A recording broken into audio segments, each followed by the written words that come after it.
ताणतणावासह थोडा संघर्ष, मात्र संयमाने होईल उत्कर्ष. कधी असं वाटतं का की आपण सगळ्यांसाठी जबाबदारी घेतो, कर्तव्य भावनेने ती जबाबदारी पूर्ण देखील करतो, परंतु केलेल्या परिश्रमाचं फळ आपल्याला कधी मिळणार? नमस्कार ज्योतिषप्रेमींनो, जर तुम्ही मकर राशीचे असाल तर एप्रिल 2026 हा महिना तुम्हाला सांगतोय, थांबा, आपण फळ देण्याची वेळ जवळ आली आहे. हा महिना आहे संयम, परिश्रम आणि हळूहळू मात्र ठोस यशाचा. मकर राशी म्हणजे जबाबदार, शिस्तप्रिय, कष्टाला न घाबरणारी रास होय. तुमची ताकद म्हणजे संयम, चिकाटी आणि दीर्घकालीन विचार. तुम्ही बोलता कमी, मात्र आपल्या कामातून सर्व काही सिद्ध करतात. हळू चालणारा माणूस दूरवर पोहोचतो. नमस्कार, मी ॲस्ट्रोगुरू डॉक्टर ज्योती जोशी सर्व ज्योतिषप्रेमी आणि अभ्यासकांचं मनपूर्वक स्वागत करते. आपण एप्रिल 2026 महिन्याचं राशी भविष्य समजून घेत आहोत. त्यामध्ये आज आपण मकर राशीसाठी हा महिना कसा असेल यावर सविस्तर चर्चा करणार आहोत. व्हिडिओच्या शेवटी मी तुम्हाला या महिन्यात करावयाचे विशेष उपाय देखील सांगणार आहे, त्यामुळे व्हिडिओ शेवटपर्यंत नक्की बघा. ही शास्त्रीय माहिती तुम्हाला आवडल्यास व्हिडिओला लाईक, शेअर, सबस्क्राईब करा, बेल आयकॉन ऑन करा.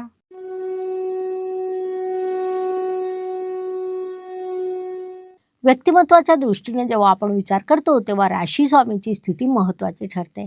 राशी स्वामीची स्थिती म्हणजे संपूर्ण महिन्याचा तो कणा ठरतो. मकर राशीचे स्वामी शनिदेव तृतीय या उपचय स्थानात विराजमान आहे. हे स्थान त्यांना विशेषत्वाने मानवतं. त्यामुळे या काळात तुमचा आत्मविश्वास वाढेल. कोणताही निर्णय तुम्ही धाडसाने घ्याल. तुमचं संवाद कौशल्य देखील सुधारणार आहे. स्वतःच्या कर्तृत्वावर तुमचा विश्वास बसेल. हा काळ आहे मी करू शकतो असं स्वतःला सांगण्याचं. ही बाब प्रामुख्याने लक्षात घ्या. धन, कुटुंब, वाणी या दृष्टीने मकर राशीसाठी हा काळ स्थैर्याचा आहे असं आपण म्हणू शकतो, कारण तुमचे धनेश शनिदेव धनाच्या धनस्थानात विराजमान आहेत. भावात भाव नियमानुसार ते अत्यंत प्रबळ झालेले आहे. त्यामुळे उत्पन्नात स्थैर्य निर्माण होईल. बचतीकडे तुम्ही अधिक लक्ष द्याल. कुटुंबात आर्थिक समजूत दाखवली जाईल. वाणी थोडी कठोर होऊ शकते. त्यामुळे या काळात तुम्ही थोडे शब्द जपून वापरायला हवे. शांत व सौम्य शब्द कधीच नुकसान करत नाही. पराक्रम, परिश्रम, प्रवास या दृष्टीने मकर राशीसाठी हा काळ उन्नतीचा, कसोटीचा आहे असं आपण म्हणू शकतो. तुमचे परिश्रम अधिपती गुरुदेव षष्ठ स्थानात विराजमान आहे. त्यामुळे कामाचा ताण निर्माण होईल. तुमच्यावर जबाबदाऱ्या वाढतील, थकवा देखील जाणवेल. पण लक्षात ठेवा, हा काळ तुम्हाला मजबूत बनवण्यासाठी येत आहे, तोडण्यासाठी नाही. त्यामुळे तुम्ही परिश्रमात सातत्य ठेवा हा सल्ला देण्यात येत आहे. वास्तू, वाहन, जमीन, सुखशांती या दृष्टीने मकर राशीसाठी मंगळदेवांची स्थिती महत्त्वाची ठरते, कारण ते तुमचे चतुर्थेश आहेत. मंगळदेव देखील तृतीय या उपचय स्थानात आणि जलतत्वाच्या राशीत 2 एप्रिल रोजी प्रवेश करणार आहे. त्यामुळे घरात सौख्य राहू शकतं, परंतु भावनिक संवाद बिघडू नये याची काळजी घ्या. रागाला टाळण्याचा प्रयत्न करा. आईच्या भावनांकडे लक्ष द्या. तेच तुमच्यासाठी लाभदायक राहील. शिक्षण, प्रेम, संतती, विवाह या दृष्टीने मकर राशीसाठी 19 एप्रिल हा अत्यंत शुभ दिवस आहे, कारण या दिवशी तुमचे पंचमेश शुक्रदेव पंचम स्थानात प्रवेश करतील. त्यामुळे प्रेमात मधुरता येईल. शिक्षणात यश प्राप्त होईल. सर्जनशीलता वाढेल. संततीविषयक आनंददायक बातमी प्राप्त होईल. विवाह इच्छुकांसाठी प्रस्ताव येतील. नात्यामध्ये स्थैर्य निर्माण होईल. थोडक्यात या सर्व दृष्टीने हा काळ तुमच्यासाठी लाभदायक राहील. या काळाचा सदुपयोग करा. मकर जातकांसाठी एक प्रश्न. तुमच्या आयुष्यातील सगळ्यात मोठं ध्येय काय? तुमचं उत्तर कमेंटमध्ये नक्की लिहा. आरोग्य, कर्ज, स्पर्धक, हितशत्रू या दृष्टीने या काळात तुम्हाला वजनवाढीचा त्रास होण्याची शक्यता आहे. थायरॉईड किंवा पचनसंस्थेने देखील प्रश्न निर्माण होऊ शकतात. कोणत्याही गोष्टीत आळस येण्याची शक्यता आहे.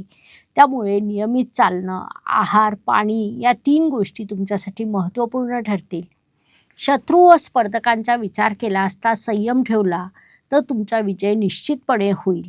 नोकरी व व्यवसाय या दृष्टीने हा महिना नोकरी किंवा पगारदार व्यक्तींसाठी लाभदायक म्हणता येईल. या काळात तुम्हाला स्थैर्य प्राप्त होईल. वरिष्ठांचा विश्वास तुम्ही संपादन करणार आहात. व्यवसायात मात्र संघर्ष आहे. या काळात कोणत्याही प्रकारची गुंतवणूक थोडी जपून करा. हळूहळू तुमची प्रगती नक्कीच होईल. महाभारतातील महात्मा विदुर तुम्हाला माहीत आहेत. ते शांत असतात, परंतु त्यांचं मार्गदर्शन राजांनाही दिशा देतं. मकर राशीसाठी हाच संदेश आहे. या काळात तुम्ही शांत पण ठाम राहा. ज्येष्ठ नागरिकांच्या दृष्टीने या काळात तुम्ही आपल्या आरोग्याला सांभाळायला हवं. आपली दिनचर्या पाळायला हवी. आध्यात्मिक समाधान वाढेल. महिला वर्गाच्या दृष्टीने तुमच्यावर कुटुंबाची जबाबदारी वाढणार आहे. आत्मसन्मान देखील वाढेल. तरीही स्वतःसाठी वेळ काढणं किंवा ज्याला आपण मी टाईम म्हणतो तो तुमच्यासाठी गरजेचा राहील. मी अनेक वर्ष ज्योतिषशास्त्र आणि भगवद्गीतेचा अभ्यास केला. त्या अभ्यासातून जन्माला आला हा ग्रंथ ग्रह गीता. हा ग्रंथ फक्त भविष्य सांगण्यासाठी नाही तर भविष्य घडवण्यासाठी आहे. आजच प्रकाशनपूर्व नोंदणी करा 40% सवलतीसह आणि गीतेचा प्रकाश आपल्या जीवनात आणा. भाग्य व शुभसंकेत दृष्टीने मकर राशीसाठी या महिन्यात अनेक शुभसंकेत निर्माण झाले आहेत. त्यामध्ये प्रामुख्याने सांगायचं झाल्यास 19 एप्रिल रोजी पंचमेश शुक्र पंचम स्थानात येईल, जो अत्यंत मोठा शुभसंकेत आहे. शुक्र मकर राशीसाठी केवळ योगकारक नव्हे तर राजयोगकारक ग्रह आहे. जेव्हा तो स्वराशीत आणि त्रिकोण स्थानात आहे तेव्हा भाग्य उघडतं, मानसन्मान प्राप्त होतो, आनंद आणि यश देखील प्राप्त होतं. अशा प्रकारे हा महिना तुमच्यासाठी अनेक शुभसंकेतांनी भरलेला आहे. त्यांच्यापासून तुम्हाला शुभ परिणाम देखील प्राप्त होणार आहे. या काळाचा उपयोग करा. कर्म व कर्तव्य या दृष्टीने तुम्ही कुठल्याही प्रकारची घाई टाळायला हवी.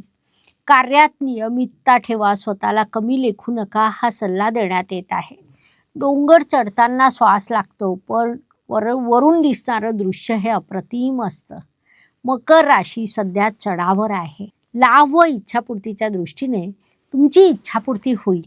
त्याला थोडा विलंब लागेल, परंतु त्यातून मिळणारं समाधान मोठं असेल.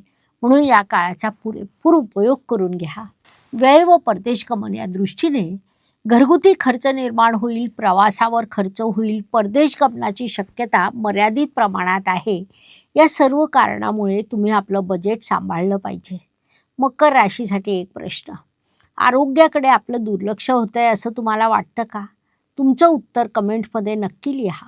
अजून एक महत्त्वाची बाब म्हणजे आपल्या सर्वांची ज्योतिषशास्त्रावर असलेली श्रद्धा आणि आमच्या चॅनलला दिलेलं सातत्यपूर्ण प्रतिसाद याबद्दल आपले मानपूर्वक आभार. अनेक लोक विविध माध्यमातून आमच्यासोबत संपर्क साधण्याचा प्रयत्न करतात, परंतु व्यस्त वेळापत्रकामुळे मला फोन उचलणं शक्य होत नाही. म्हणून तुमचे प्रश्न, शंका किंवा मार्गदर्शन हवे असल्यास त्याची सविस्तर माहिती व्हॉट्सअप मेसेजद्वारा पाठवावी. उत्तर व्हॉट्सअपवरच देण्यात येईल. दिवसामागून रात्र आणि रात्रीनंतर पुन्हा दिवस हे निसर्गाचं चक्र आहे जे मनुष्य जीवनाला लागू आहे. त्यामुळे येणारा प्रत्येक दिवस हा कोणासाठी कधीही सारखा नसतो. काही दिवस शुभ तर काही हे ताणतणावाचे जातात. हे सर्व मुख्यतः चंद्राच्या गोचरवरून ठरत असतं. त्या दृष्टीने मकर राशीसाठी एप्रिल महिन्यात 1, 12, 21 हे दिवस शुभ तर 10, 19 आणि 27 हे दिवस तणावाचे, संघर्षाचे राहतील. ही बाब लक्षात घेऊन कामांचं नियोजन करा. उपायांच्या दृष्टीने शनिवारी काळ्या तिळाचं दान करा. ओम शम शनेश्वराय नमः या मंत्राचा 11 वेळा जप करा. या उपायाचे तुम्हाला अत्यंत शुभ परिणाम प्राप्त होतील. मकर राशीसाठी ब्लॅक एगेट हे ब्रेसलेट सुचवण्यात येत आहे. कर्मात अडथळे, जबाबदाऱ्यांचा ताण अशा समस्यांचा जर तुम्ही सामना करत असाल तर हे ब्रेसलेट लाभदायक राहील. ऑनलाईन खरेदीसाठी लिंक डिस्क्रिप्शन बॉक्समध्ये दिलेली आहे. ब्रेसलेटसोबत धारण कसं करायचं याचा शास्त्रोक्त विधी, ॲक्टिवेशन कार्ड देखील देत असतो. त्या कार्डवर ब्रेसलेट ठेवून त्याला तुम्ही ॲक्टिवेट केलं तर त्याचा तुम्हाला प्रचंड लाभ होतो. सिद्ध केलेलं हे ब्रेसलेट ॲक्टिवेशनने तुम्हाला फळ द्यायला लागतं. आणि हो, सोबतच डिस्काउंटसाठी कुपन कोड देखील असतो. त्यामुळे आपण डिस्क्रिप्शनमध्ये जाऊन बुकिंग करावे. ज्योतिषप्रेमींनो, मकर राशी म्हणजे सायलेंट परिश्रम आणि सॉलिड यश.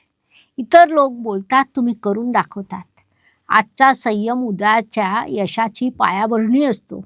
हे चॅनल केवळ ज्योतिषशास्त्र शिकवण्यासाठी नाही, तर तुमच्या जीवनाला दिशा देण्यासाठी आहे.